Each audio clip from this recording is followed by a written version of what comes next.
ada satu akun yang kemudian sudah mulai melakukan penyerangan gitu loh terhadap Mbak Laras bahwa akan diancam untuk dilaporkan gitu. Informasi dari Mbak Laras, akun itu pada saat menyerang Mbak Laras itu, kemudian setelah Mbak Laras dilaporkan itu, akunnya berubah lagi gitu loh. Dalam keadaan seperti ini kan pelapornya jadi goib ini. Goib ya. Ya, kita nggak tahu ini pelapornya siapa yang membuka LP-nya Mbak Laras. Tapi kan seharusnya pada saat sudah naik tahap LP, itu orang itu jangan jangan kemudian bergentayangan di dunia cyber juga gitu loh, di dunia digital. Kan harus Hmm. ketahuan siapa orangnya.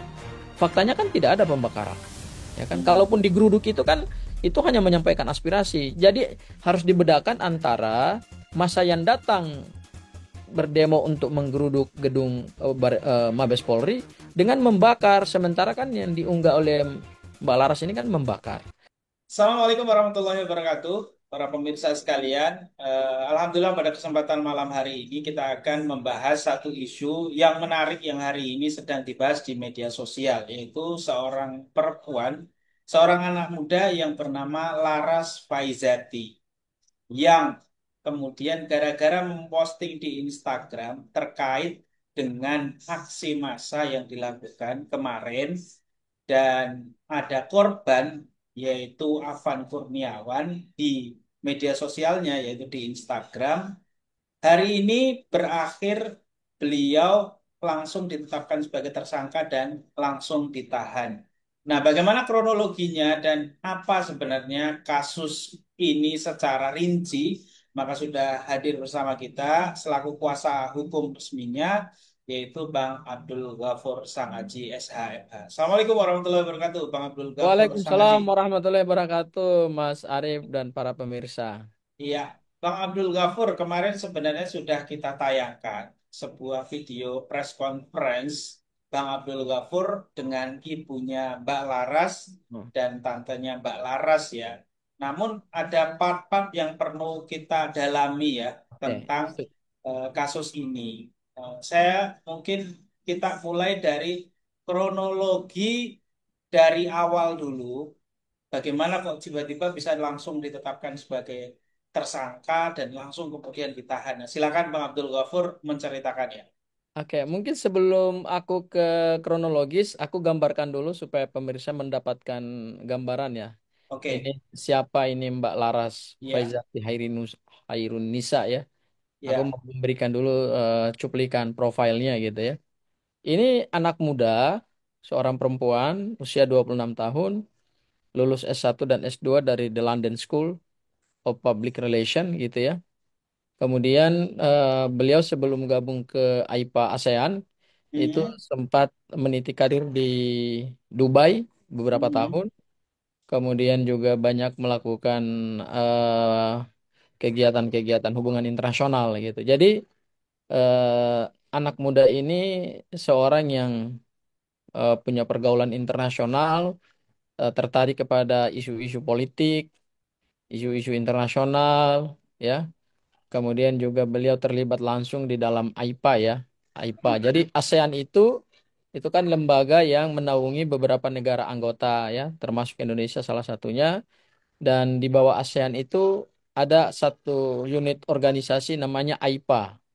AIPA itu ASEAN Interparliamentary Assembly ya, atau forum kerjasama antar parlemen untuk kawasan negara-negara ASEAN ya. Dan Laras menjadi salah satu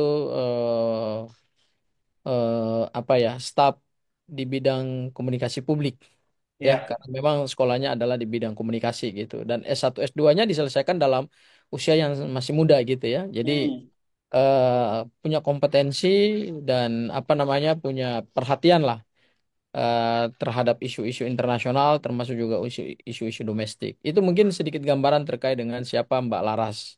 ya, Mungkin yang itulah yang menarik untuk didalami oleh teman-teman media gitu ya, bahwa memang ada banyak sekali tersangka-tersangka gitu ya. Kita nggak kita melihat mungkin ada yang terlibat pada saat aksi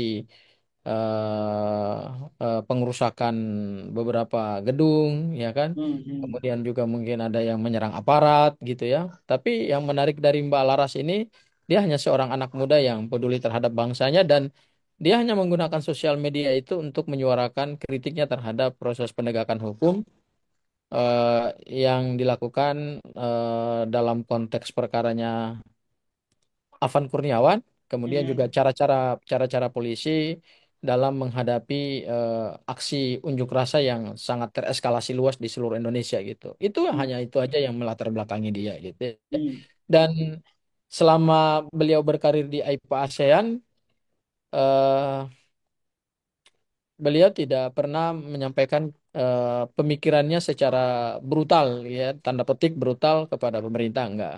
Justru beliaulah yang menjadi salah satu anak muda yang mendorong komunikasi antar negara dalam konteks hubungan antar parlemen. Ya, dan itu perlu kita apresiasi. Dan memang diakui sendiri oleh AIPA bahwa Mbak Laras ini punya kapabilitas dan kapasitas gitu. Itu sekedar profil dari Mbak Laras, Mas. Oke.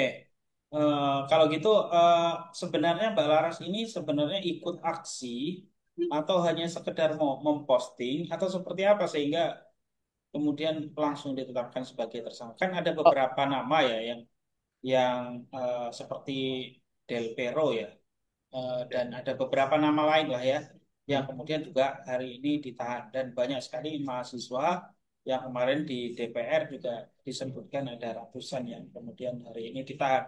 Nah, Mbak Lara sendiri ini sebenarnya seperti apa ini posisinya, Bang Abdul ya, Qadir? Mas Arief, saya mau kasih kronologis peristiwa hukumnya ya. Yes, Jadi kalau kita lihat rangkaian aksi demonstrasi itu kan sebenarnya sudah dimulai dari tanggal 25 ya. betul. Ya, itu rangkaian aksi demonstrasi eh, yang dilakukan oleh masyarakat bersama dengan mahasiswa gitu ya. Ya, Kemudian salah satu puncak aksi itu kan adalah pada tanggal 28 ya. ya, Tanggal 28 itu aksi demonstrasinya masif.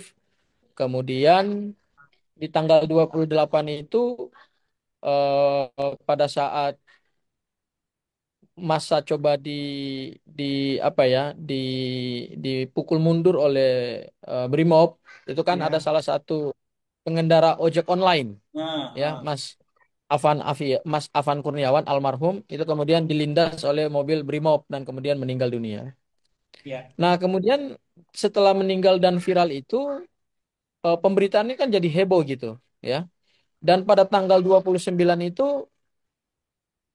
eskalasi demonstrasi kan justru semakin kencang gitu loh dan meluas bukan ya. hanya di Jakarta kan, dan itu dibarengi dengan beberapa aksi dalam tanda petik aksi brutal gitu yang dilakukan oleh kita nggak tahu masa dari mana gitu ya. Hmm, hmm. Itu terjadi di Makassar, terjadi di Pulau Jawa, terjadi di Jakarta, ada beberapa gedung parlemen ya yang dibakar, gedung pemerintahan dibakar termasuk juga di Jakarta. Nah, pada tanggal 29 ketika eskalasi demonstrasi itu meluas itulah, Mbak Laras ini posisinya lagi bekerja di gedung ASEAN, Oke. ya, di gedung ASEAN. Jadi di ya mungkin sekitar 1 kilo lah ya dari gedung ASEAN ke Mabes Polri, ya. Hmm, Itu kan dekat sekali gitu ya, hmm. ya. Kemudian Mbak Laras itu dari gedung ASEAN itulah di tengah-tengah kecaman publik yang luar biasa itu, eskalasi demo yang makin meluas itu, Mbak Laras ini menggunakan Instagramnya untuk memposting beberapa pernyataannya gitu ya, beberapa Ya, pernyataannya di story Instagram sebetulnya itu, ya. Nah, dari beberapa cuplikan storynya itu ada satu story yang kemudian diduga menjadi unsur pidana gitu loh. hmm, hmm. Ya, ketika Mbak Laras dalam bahasa Inggris kan dia sebenarnya memposting, ada yang dalam bahasa Inggris kan, kebanyakan sebetulnya Ya, bahasa Inggris gitu. Ada atau dua atau tiga postingan gitu ya, storynya ya. Dan terakhir itu beliau posting terkait dengan meninggalnya almarhum Afan Kurniawan. Ya, itu di postingan terakhir kalau saya tidak salah. Di postingan pertama itu memang beliau menuju ke gedung Mabes Polri. Jadi beliau itu dari jendela gedung ASEAN beliau sambil menunjuk gedung Mabes Polri, kemudian ada kata-kata dalam bahasa Inggris yang kurang lebih mungkin burn this building down. Hmm. Ya, jadi seperti diterjemahkan itu mungkin membakar gedung Baris Krim, Mabes Polri gitu ya. Oh, Mm-mm. Tapi pernyataan itu utuh ya, dimulai dari kekhawatiran, dari kecemasan beliau terhadap oh jadi kepolisian. ada itu Ada, itu ada itu rangkaian kalim, ada oh, ada ada ada rangkaiannya ya. kalimatnya yang cukup panjang gitu. Jadi Hmm. cuma yang dijadikan titik fokus oleh penyidik Baris Krim itu yang ada kalimat membakar gedung Mabes Polri gitu loh. Hmm. Ya. Nah, itu beliau lakukan postingannya itu sekira sore lah, sore hari ya, sore hari dan kemudian setelah postingan itu selesai, beliau pulang ke rumah, tidak Hmm. ikut aksi demo ya, tidak bertemu dengan para demonstran ya. Dan Mbak Laras ini kan bukan aktivis sosial, dia pekerja Oh. profesional, tidak terafiliasi dengan partai politik, dengan ormas, ya kan? Tidak tergabung dalam organisasi politik, ya organisasi civil society enggak. Dia hanyalah seorang profesional yang tertarik pada hubungan internasional dan kebetulan dipekerjakan dan dikaryakan di AIPA ASEAN gitu. Jadi di tanggal 29 itu beliau memposting itu tapi tidak diikuti dengan seperti beliau mengarahkan massa, enggak ada pengarahan massa gitu ya. Hmm. Dan kalau kita lihat story-nya, karena kan sejak tanggal 28 Afan meninggal, kemudian 29 demo besar-besaran, di tanggal 29 itu juga bersamaan dengan itu juga Mbak Laras posting.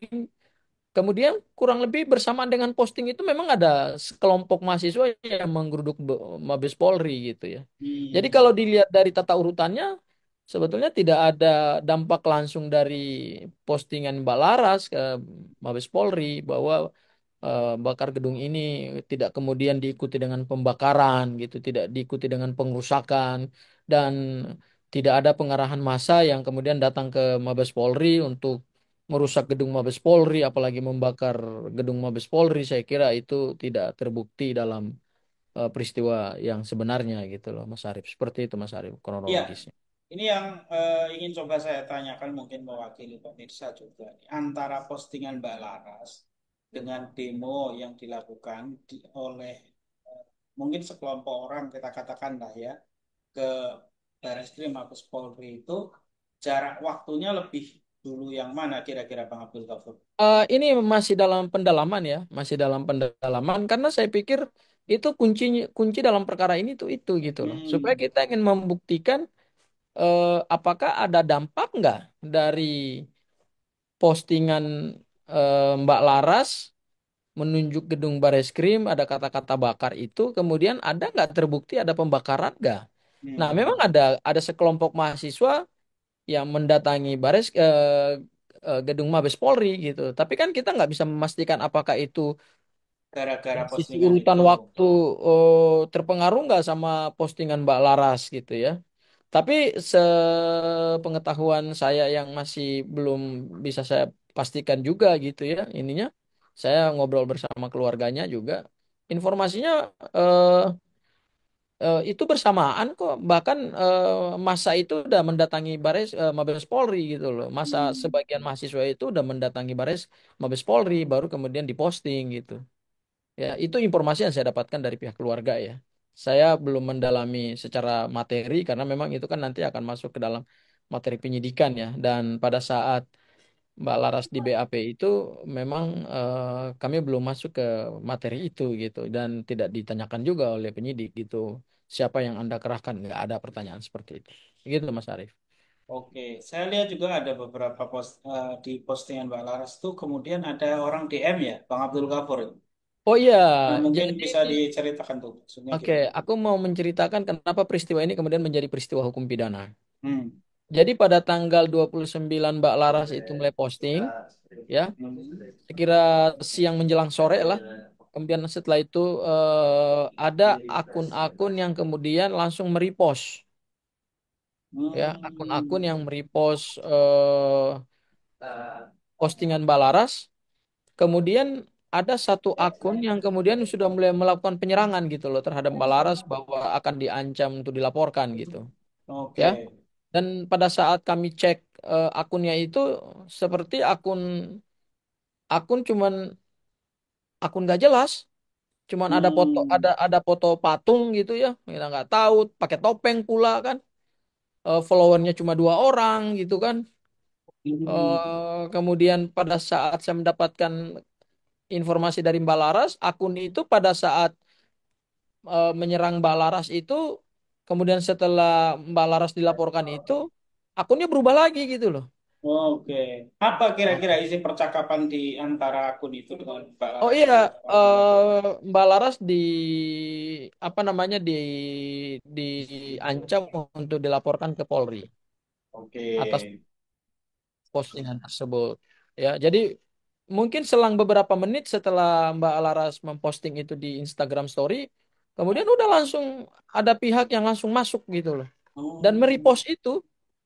merepost itu sehingga jadi lebih viral itu sebetulnya karena di reposting gitu loh, Mas Mas Arief. Dan kita nggak tahu dan kita bertanya kepada pihak penyidik apakah itu menjadi pelapor, ya nggak dijawab juga oleh penyidik gitu. Nah, itu kronologisnya seperti itu. Nah, kapan dia menjadi peristiwa hukum? Jadi pada tanggal 31 itu ada orang yang membuka laporan ke Bareskrim. Tanggal 31. Oke. Jadi selang 2 hari setelah diposting, kemudian ada pihak membuka laporan ke Bareskrim Polri, melaporkan Mbak Laras. Kemudian pada tanggal 31 itu kan hari Minggu ya. Tanggal 1 itu hari Minggu, LP-nya dibuka. Kan demo besar-besaran itu kalau nggak salah hari 31 hari Jumat ya. Hari Ya. Jumat ya. Ya. Jadi hari Jumat dia membuat postingan, hari Minggu sudah ada yang melaporkan Mbak Laras ke Bareskrim. Oke. Kemudian tanggal satunya hari Senin itu langsung diterbitkan sprindik, surat perintah penyidikan. Hmm. Kemudian dari sprindik itu terbit SPDP, surat pemberitahuan dimulai penyidikan kepada pihak kejaksaan. Di tanggal 1 hari setelah LP dibuka. Ya. Kemudian di tanggal 1 itu juga Mbak Laras ditetapkan sebagai tersangka, Oke. ya. Dan di tanggal 1 itu juga sore harinya sekitar jam 6 itu penyidik Baris Krim Polri sudah mendatangi rumahnya Mbak Laras dan pada saat itu Mbak Laras lagi meeting online dengan Sekjen AIPA yang notabene Hmm. beliau adalah warga negara Brunei Darussalam gitu. Jadi pada saat didatangi itu Mbak Laras eh, bingung juga loh, ini dalam rangka apa ini? Karena sudah terbit surat perintah penangkapan, jadi sudah dilakukan upaya paksa. Jadi Oke. dari LP sampai kemudian penetapan tersangka sampai perintah penangkapan itu selang cuma 1 hari, ya. Hari ini dibuka, besoknya itu langsung selesai semua proses Hmm. apa namanya proses pemberkasan untuk penetapan tersangka, perintah penangkapan, SPDP, sprindik semua keluar di 1 hari setelah LP dibuka. Saya kira ini sangat cepat sekali ya. Dan Mbak Oke. Laras tidak pernah dimintai keterangan, tidak pernah Oke. diminta klarifikasi, dan tidak ada tahap penyelidikan. Ini perlu Langsung saya garis penyidikan bawahi. ya? Langsung penyidikan. Seharusnya kalau kita merujuk pada KUHP, itu kan LP, Hmm. kemudian naik tahap penyelidikan untuk Penyelidikan. menentukan ada atau tidaknya peristiwa pidana. Kemudian dari tahap penyelidikan itu naik tahap penyidikan, membuat peristiwa itu menjadi terang benderang guna menentukan siapa tersangkanya gitu kan. Betul. Nah, ternyata dari mulai LP dibuka tanggal 31, tanggal 1 penetapan tersangka, itu Hmm. eh, apa namanya mekanisme dan aturan hukum acara kita itu di bypass oleh penyidik. Terabas itu aja ya. Ya, di bypass langsung tahap penyidikan untuk menentukan tersangka dan pada saat didatangi itu Mbak Laras statusnya sudah sebagai tersangka dan dilakukan upaya paksa berupa penangkapan. Oke.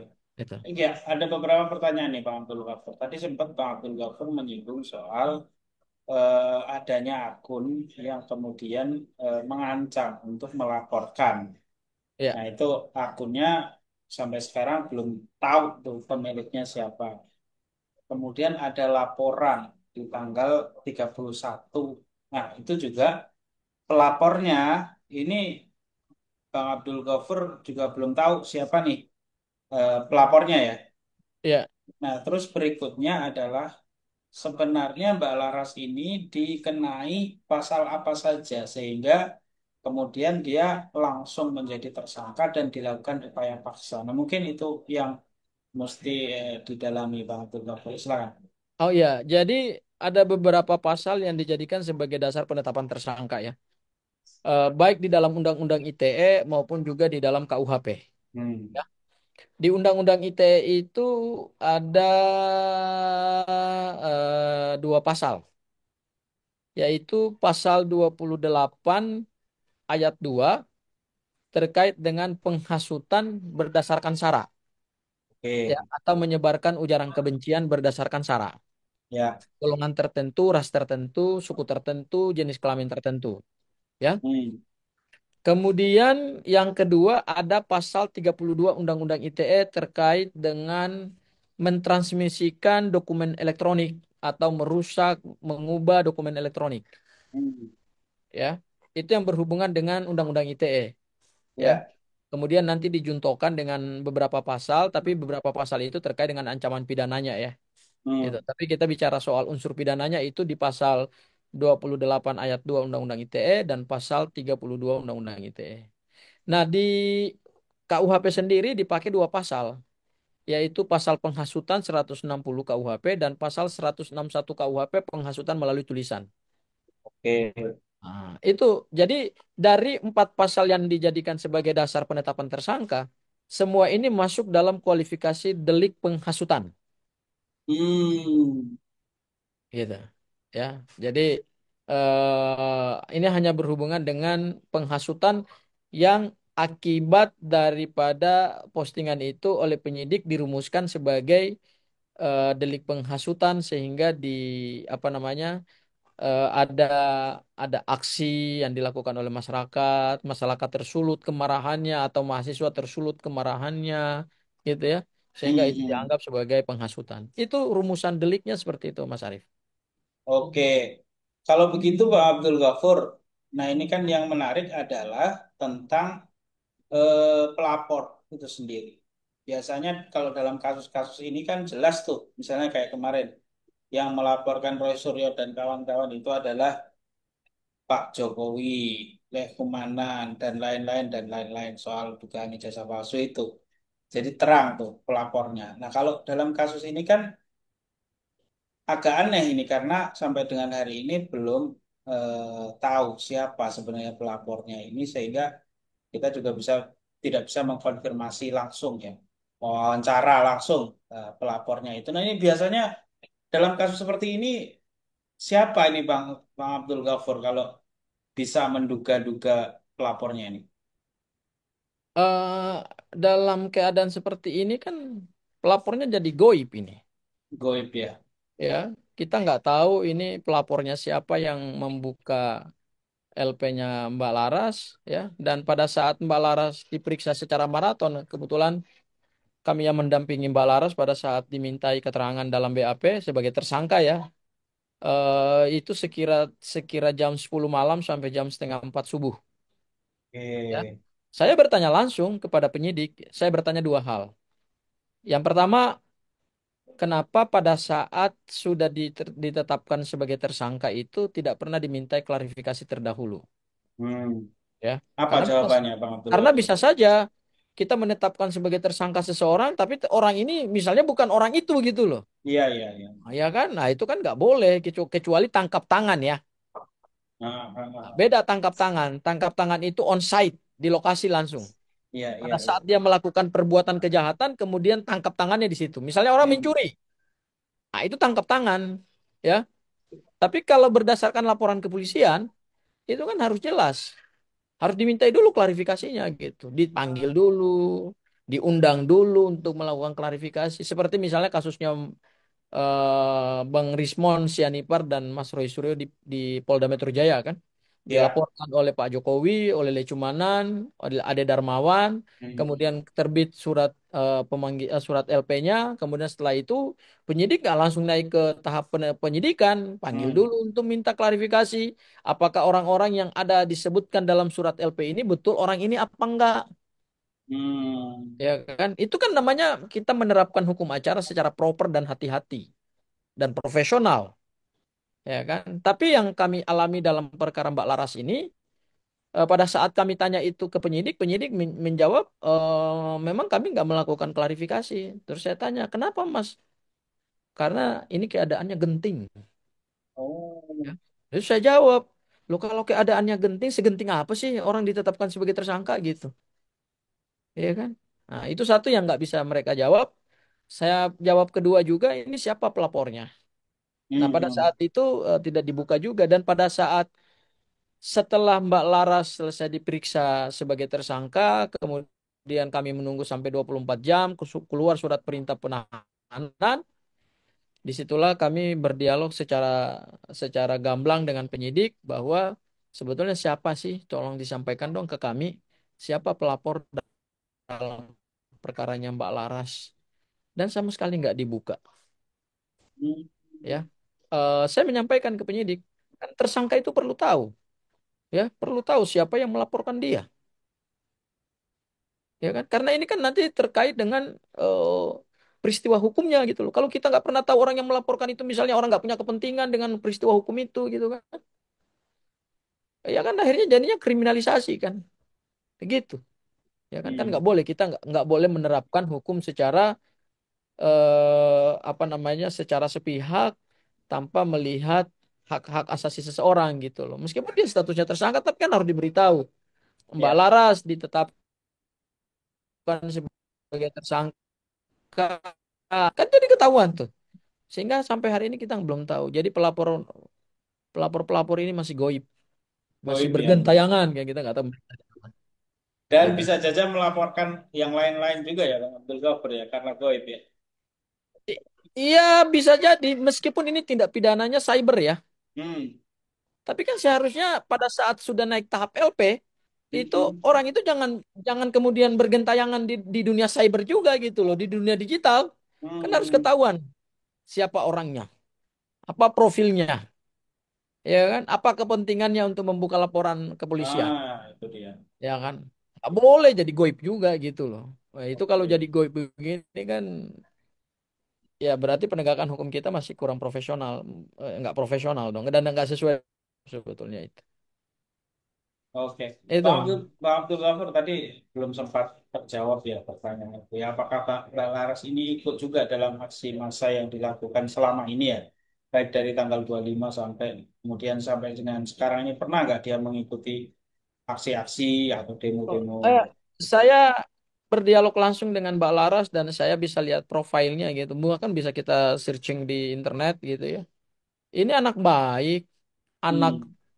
anak pekerja profesional, punya pergaulan internasional, penguasaan Hmm. bahasa asingnya bagus, nggak terikat dengan organisasi partai politik, organisasi masyarakat, ormas, bukan demonstran, ya, bukan penggiat pejuang hak asasi manusia, hanya seorang pekerja profesional yang kebetulan dikaryakan di AIPA ASEAN. Tapi karena keprihatinannya, jadi pada saat Mbak Laras di BAP itu, keluar itu pada saat ditanyakan itu. Pertanyaannya seperti yang ditanyakan juga oleh Mas Arief. Anda tergabung nggak dalam organisasi partai politik, organisasi massa? Dia jawab enggak, ya kan? Anda punya niat nggak untuk ikut memperkeruh suasana? Enggak, saya cuma karena prihatin aja. Kenapa sih polisi nggak profesional dalam menangani aksi demonstrasi sampai kemudian Mas Afan Kurniawan meninggal? Itu aja.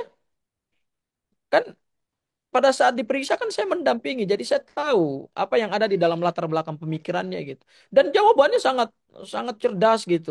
Makanya saya bilang kepada penyidik, coba kalau dari awal Mbak Laras diberi kesempatan untuk memberikan klarifikasi, pasti kan belum tentu ditetapkan sebagai tersangka. Karena untuk menetapkan sebagai seorang tersangka itu kan harus ada mens rea-nya, ada unsur kesengajaannya gitu loh. Hmm. Orang ini nggak punya mens rea, cuma karena prihatin aja dan peduli aja terhadap keadaan bangsanya dan tidak ada motivasi apapun di dalam dirinya untuk ikut memperkeruh, tidak mengambil keuntungan, ya kan?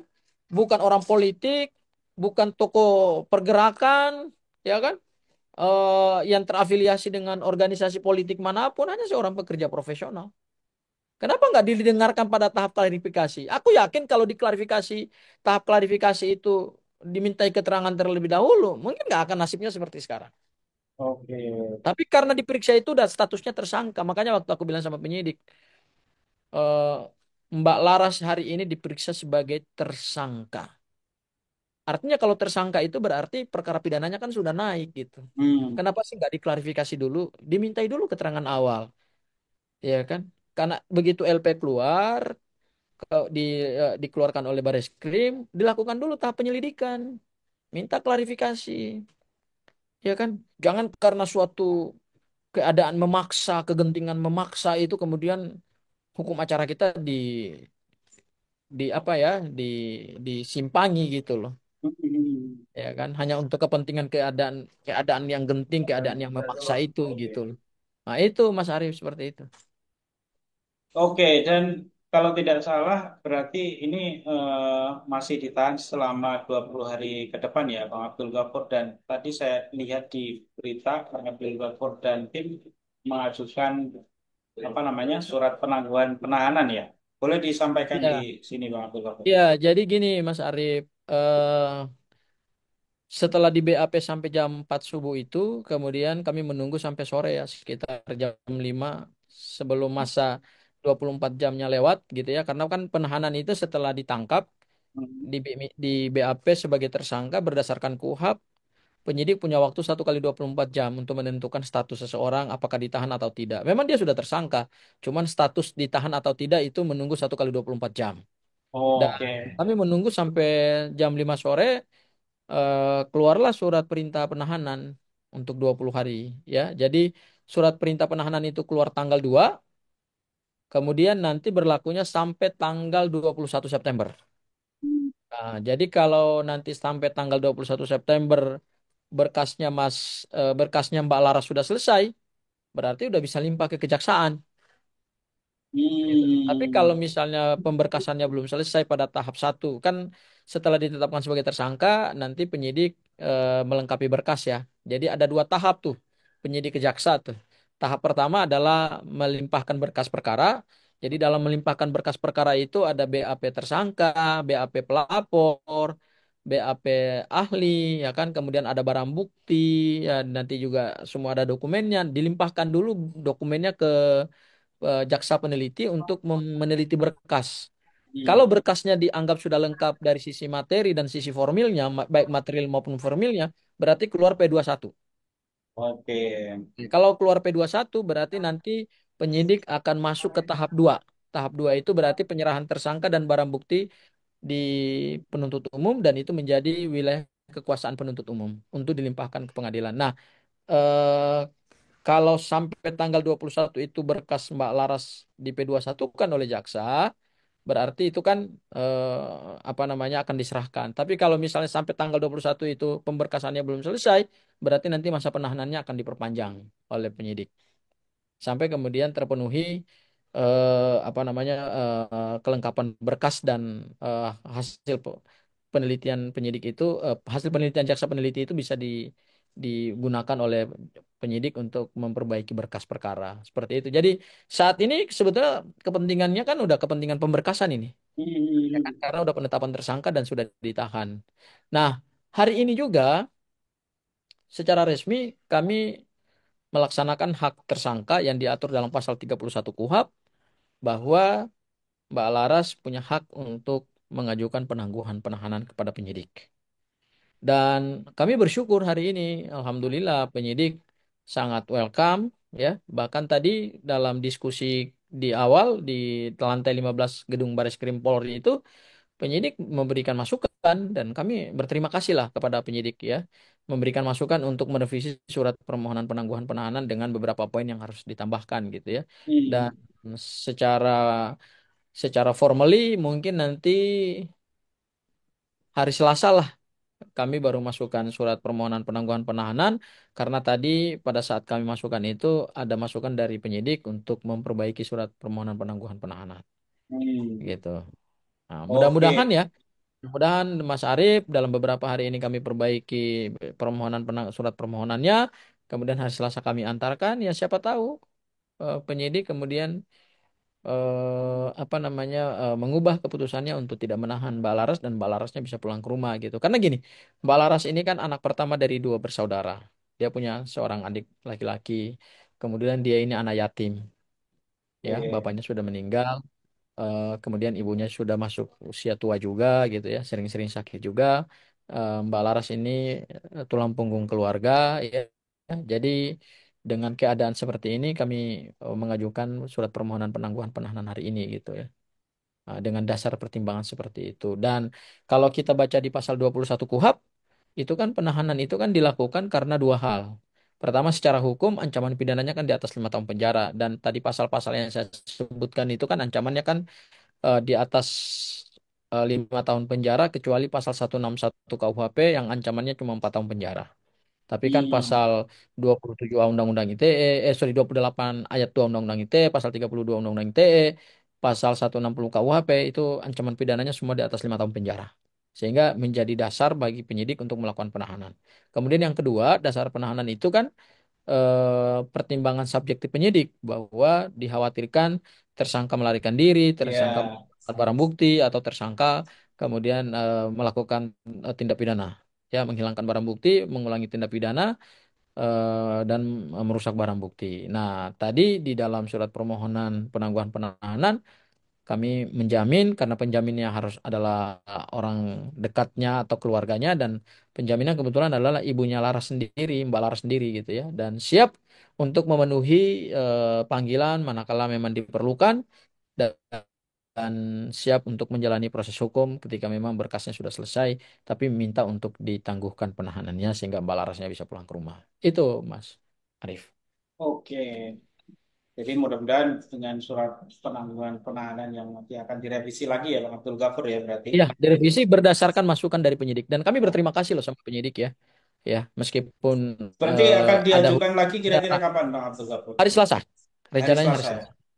Meskipun gini, kami memberikan sedikit catatan ya, meskipun dalam penetapan tersangka ini ada hukum acara yang disimpangi oleh penyidik ya tanpa melalui tahap penyelidikan dan tanpa melalui tahap klarifikasi. Tetapi setelah ditahan, kami punya hubungan komunikasi yang baik dengan penyidik. Mudah-mudahan dengan adanya masukan dari penyidik terkait dengan revisi surat permohonan penangguhan penahanan itu kami sampaikan lagi. Mudah-mudahan di minggu depan bisa direspon dengan baik oleh penyidik Baris Krim Polri. Oke. Iya Bang Abdul Ghafur kemarin kan sempat kita lihat juga ini mungkin agak menyimpang tapi ada kaitannya ya. Ketika DPR menerima perwakilan dari berbagai kalangan mahasiswa yang Hmm. kemudian hadir dan memprotes tentang penahanan para mahasiswa. Di situ ada Hmm. satu pernyataan menarik ya dari salah satu anggota DPR yaitu wakilnya yang mengatakan akan berjanji akan benar-benar memilih gitu, memilih yang benar-benar provokator karena kan ratusan dan ya ratusan orang yang hari ini ditahan dan yang memang tidak ada mens rea tadi yang disebutkan Bang Abdul Ghafur untuk merusuh dalam hal ini dengan rentetan kasus demo kemarin maka beliau berjanji akan melepaskan orang-orang itu untuk kembali kepada keluarganya. Nah, apakah ada upaya dari Bang Abdul Ghafur untuk mungkin Ya, di DPR atau yang ya lain-lain? memang saya sudah diskusikan juga dengan keluarga Mbak Laras ya untuk menempuh selain permohonan penangguhan penahanan, kita mau merespon apa yang sudah disampaikan oleh Wakil Ketua DPR ya. Jadi Hmm.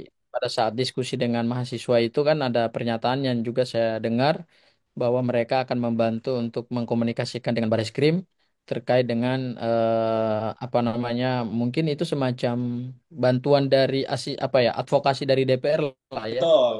kayak Betul.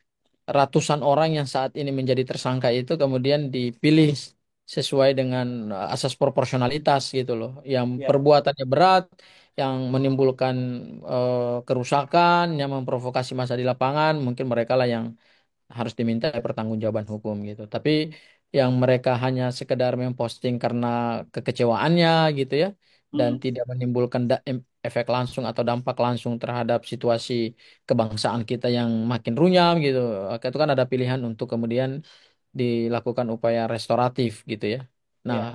kami berpikir juga karena Mbak Laras ini dikenakan pasal penghasutan, penghasutan itu kan kualifikasi deliknya kan delik material ya berdasarkan putusan Mahkamah Konstitusi ya.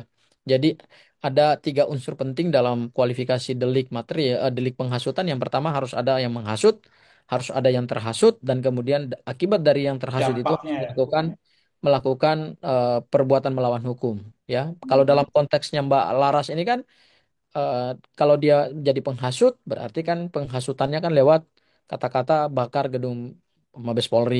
Kemudian ada yang terhasut. Terhasut itu kita nggak tahu siapa ya, apakah yang akun akun nggak jelas itu gitu ya. Kemudian mereka harus mendatangi Mabes Polri dan kemudian harus membakar sebagian atau keseluruhan. Nah, tapi kan ternyata faktanya kan tidak ada pembakaran. Ya kan, Mm. kalaupun digeruduk itu kan itu hanya menyampaikan aspirasi. Jadi harus dibedakan antara masa yang datang berdemo untuk menggeruduk gedung Mabes Polri dengan membakar. Sementara kan yang diunggah oleh Mbak Laras ini kan membakar. Berarti Oke. pidana materialnya itu harus tentang kebakaran. Kalau orang Oke. menggeruduk kan nggak ada hubungannya dengan kebakaran. Ya. Kalau Ya demo kan? biasa yang menyampaikan aspirasi dan Ya, itu dijamin menyampaikan undang-undang aspirasi. juga. Ya, betul. Nah, atas dasar itulah mungkin kami akan memanfaatkan peluang untuk berkomunikasi dengan pihak DPR sehingga Mbak Laras bisa didorong mendapatkan restoratif justice Mm. Mm. ya, sehingga perkaranya tidak perlu dilanjutkan ke proses persidangan karena berdasarkan pasal 109 KUHP dalam tahap penyidikan itu kan perkara bisa dihentikan gitu. Dan salah Oke. satu yang kan tiga alasan menghentikan suatu perkara dalam tahap penyidikan berupa terbitnya SP3 ya. Yang pertama adalah perkara tersebut bukan perkara pidana, kedua adalah alat buktinya nggak cukup, dan ketiga adalah demi kepentingan umum gitu. Siapa tahu Mbak Laras bisa masuk dalam kualifikasi karena kepentingan umum, kemudian dikeluarkan SP3, dilakukan restoratif, kemudian perkaranya ditutup Ya. gitu. Dan kami akan usahakan itu, kami akan upayakan itu untuk membantu Mbak Laras mendapatkan keadilan hukum gitu, supaya supaya jangan ada lagi gini Mbak, Mas Mas Afif ya, Arief. Mas Arif, jangan ada lagi anak-anak muda yang cerdas-cerdas, yang potensial itu kemudian dikriminalisasi. Oh, Kita menginginkan Indonesia 2045 itu menjadi Indonesia emas, bukan emas. Indonesia cemas. Kalau kita mau menjadikan Indonesia di tahun 2045 itu Indonesia emas, maka anak-anak muda, baik mahasiswa, baik pekerja profesional yang sudah menyampaikan kritikannya kepada pemerintah, jangan dijadikan sebagai tindak pidana gitu loh. Jangan dianggap itu tindak pidana. Tapi monggo didengarkan, dijadikan sebagai bahan masukan, sebagai bahan evaluasi sehingga pemerintah mau mendengarkan rakyatnya, mau mendengarkan anak-anak mudanya yang cerdas-cerdas, yang pinter-pinter ini, sehingga kebijakan itu bisa dievaluasi baik dari sisi pemerintahan, baik dari sisi penegakan hukum maupun dalam melaksanakan fungsi-fungsi anggota dewan di DPR. Ya, jadi jangan ada lagi laras-laras baru ke depan yang nanti dikriminalisasi hanya karena postingan untuk mengkoreksi pemerintah atau melampiaskan kemarahannya kepada pemerintah, lalu kemudian itu ditarik ke ranah penegakan hukum. Oke. Seharusnya negara malah memberikan perlindungan dan memberikan kebebasan kepada mereka untuk mereka mengekspresikan pemikiran-pemikiran mereka, karena di Indonesia 2045, Indonesia emas itu mereka akan menjadi tulang punggung Indonesia masa depan. Jadi Oke. jangan kita mau menghadapi Indonesia 2045 menjadi Indonesia emas berubah menjadi Indonesia cemas karena anak-anak mudanya pada cemas semua. Oke. Bang Abdul Ghafur terakhir ini mungkin karena Bang Abdul Ghafur sedikit menyinggung soal penegakan hukum. Hari ini kan kita saksikan agak apa ya, ketimpangan yang cukup luar biasa ya bagaimana penegakan hukum di negeri kita hari ini Ya, ya. Misalnya kita ya, ambil kasus satu contoh aja ya, ya, apa yang kemudian terjadi dengan Mbak Laras dan apa yang terjadi dengan Sylvester Matutina. ya. Itu kan sesuatu yang jomplangnya luar biasa. Dalam satu hari bisa ditetapkan sebagai tersangka langsung kemudian ditahan selama 20 hari ke depan. Ditangkap dulu, Mas. Mas. Iya, ditangkap dan ditahan. Sementara di sisi yang lain kita tahu hari sampai dengan detik ini sudah 6 tahun ya sejak putusan ingkrah itu Sylvester Matutina masih bebas ya, belum pernah ditahan barang 1 menit bahkan 1 detik pun di rodeo. Nah, ini bagaimana Bang Abdul Ghafur menanggapi ketimpangan sebagai seorang apa seorang salah satu ahli hukum lah kita sebut begitu di sini, Bang Abdul Ghafur. Ya kalau menurut saya ketimpangan itu memang sekarang sedang terjadi, ya kan? Hari ini ya kita mengapresiasi langkah Kejaksaan Agung menetapkan tersangka ya Pak Nadiem Makarim mantan Menteri Pendidikan Mhm. sebagai tersangka dan hari ini juga sudah ditahan. Ya. Biasa kan? Perkara korupsi loh. Hmm. Dan Pak Nadiem Makarim itu adalah menteri di era Pak Joko Widodo Betul. ya. Saya kira untuk kasusnya Sylvester itu nggak ada hambatan. Hmm. Sylvester masih ada di Indonesia. Ya, katanya masih ada di Kemarin itu Jakarta. kan sudah, ya beberapa hari yang lalu itu kan sudah ada arahan dari Pak Jaksa Agung Hmm. kepada Kajari Kejaksaan, Kepala Kejaksaan Negeri Jakarta Selatan untuk segera mengeksekusi, memburu dan menangkap Sylvester. Ya, masa kasus korupsi aja mereka bisa bongkar gitu. Ditetapkan tersangka langsung bisa ditahan. Masa kasus Sylvester udah 6 tahun nggak diapa-apain. Ini sebetulnya nggak ada lagi hal yang perlu kita diskusikan sih ya. Menurut saya Harusnya sudah selesai ya. udah selesai gitu loh. Ya, Tapi ya faktanya kita masih nggak tahu belum, hambatan. Bang, masalahnya Ya itu, Bang. berarti hambatannya gini. Kalau kita menggunakan teorinya Lawrence Friedman tentang tatanan dan bangunan hukum, hukum itu kan tiga: kaidah, aparatur, dan kemudian integritas atau moralitas. Yang rusak ini kan integritas dan moralitas. Hmm. Kaidahnya ada, hukumnya ada, institusinya ada, kejaksaan, ya kan? Ada pengadilan. Tapi kenapa nggak dieksekusi? Berarti ada sesuatu yang berhubungan dengan moralitas dan integritas penegakan hukum. Dan biasanya kalau udah urusannya dengan moralitas dan integritas penegakan hukum, berarti ada yang menghambat di situ. Bisa saja kekuasaan. Saya pikir kalau kasus Sylvester ini nggak perlulah kita terlalu diskusikan. Dan sebenarnya teman-teman hari ini yang ya masih tetap sahabat-sahabat kami juga ya di bawah rekan AK ya hari ini mendatangi Kejaksaan Negeri Jakarta Selatan itu sesuatu yang bagus. Tapi kan sebenarnya nggak perlu lagi kita mendatangi kejaksaan gitu loh. Karena ini kan sudah menjadi isu publik itu kan dalam beberapa bukan dalam beberapa minggu dalam 1 2 hari ini udah mau 1 bulan mau 1 bulan ini loh. Udah mau 1 bulan, Bang, bukan 1 2 hari. Ini bukan 1 2 hari atau 1 2 minggu ini udah 1 bulan didiskusikan Hmm. Hmm. dicakapkan oleh publik ya kan masa hari ini Pak Nadiem Makarim bisa ditahan oleh Kejaksaan Agung besok Sylvester nggak bisa dieksekusi sih ya kalau Oke. nggak ada orangnya tetapkan dong DPO. Supaya bisa dibantu Kalau oleh masyarakat ya.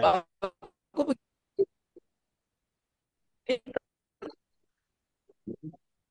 iya karena kalau ditetapkan paksa karena udah DPO soalnya kita mempersempit ruang gerak dari Sylvester. Dan gini juga lah, saudaraku Bang Sylvester gitu kan. Anda kan beberapa waktu yang lalu selalu mengatakan eh, klien kami Mas Roy Suryo harus segera dipenjarakan, Bang Rismon Sianipar harus segera dipenjarakan. Ya, itu nggak ada masalah kalau memang nanti unsur pidananya terpenuhi gitu loh. Ya, dan itu kan masih panjang proses hukumnya gitu kan. Hmm. Tapi ada yang nyata-nyata hari ini sudah ingkrah, ya konsisten juga dong dengan omongan gitu. Oke. Mudah-mudahan bang abangku bang Sylvester Matutina mudah-mudahan Yang gentle itu. juni- ya juniormu ini ketika ngomong seperti ini mudah-mudahan bisa didengar gitu dan dijadikan bahan masukan ya kita nggak benci bang Sylvester Matutina loh ya bang Sylvester saya tahu juga orang Timur dari NTT saya tidak menggunakan suku nih ya saya juga orang Timur dari Ambon saya menghormati bang Sylvester tapi demi satu penegakan hukum yang berwibawa di negara ini, Sebetulnya nggak perlu lagi dicari sih oleh kejaksaan, tinggal datang menyerahkan diri selesai gitu, ya Oke. kan? Baik, terima Mas kasih Arief. Bang Abdul Ghafur atas waktunya. Mungkin ada terakhir yang terlupa atau apa sebagai penutup diskusi kita pada malam hari ini, Bang Abdul Ghafur. Silakan. Ya, saya mengapresiasi ya teman-teman YouTuber ya, teman-teman yang terus menyuarakan, jangan berhenti mencintai Indonesia dan jangan berhenti mencintai kebenaran dan Dan jangan berhenti memperbaiki negeri ini menyuarakan ya. kebenaran. Ya, memperbaiki negeri ini kan tidak hanya tanggung jawabnya para penyelenggara negara. Mereka Betul, itu di levelnya kebijakan, tapi kita sebagai masyarakat sipil itu punya tanggung jawab juga untuk mengingatkan pemerintah. betul. Bayangkan kalau kemarin nggak ada aksi demo, Hmm, mungkin ya kenaikan gaji-gaji itu nggak betul, bisa dibatalkan, jalan terus tuh kan. Itu kan membebani keuangan negara kan, ya nggak. Yang seharusnya uang-uangnya itu kan bisa dialokasikan untuk kesejahteraan dan kemaslahatan masyarakat Indonesia gitu. Ya, untuk mengurangi ketimpangan ekonomi, mengurangi ketimpangan sosial, ya. Dan itu hanya bisa diterabas oleh suara kerasnya para YouTuber, suara kerasnya para mahasiswa, suara kerasnya gerakan civil society, suara kerasnya emak-emak, suara kerasnya para ahli hukum, ahli ekonomi, ahli politik, dunia kampus. Meskipun kekuasaan itu nggak ada di tangan mereka, tapi mereka bisa mempengaruhi kekuasaan. Jangan oke. berhenti mencintai Indonesia dan jangan berhenti menyuarakan kebenaran dan keadilan demi tegaknya hukum.